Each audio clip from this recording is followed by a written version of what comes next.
இது என் வாழ்க்கையை விட்டு போயிடுச்சு, அது போயிடுச்சு, இது இனி நடக்காது, இனி இந்த காரியம் கைக்குடி வராது, அவ்வளவுதான், அது முழுகி போச்சு, அது தொலைஞ்சு போச்சு, இனி அது என் வாழ்க்கையில திரும்பாதுன்னு சொல்லி நீங்க இருக்கீங்க தெரியுமா?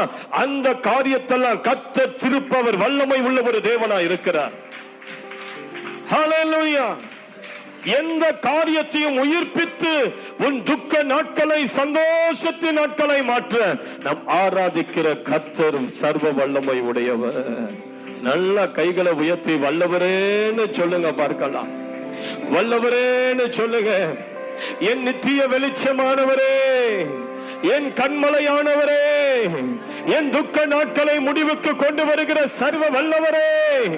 யூடியூப்ல பார்க்கிறவர்கள் இருக்கிற இடத்துல கைகளை உயர்த்தி சொல்லுங்க, என் துக்க நாட்களை நீர் முடிவுக்கு கொண்டு வருவீர், ஏனா கர்த்தர் எனக்கு நித்திய வெளிச்சம்.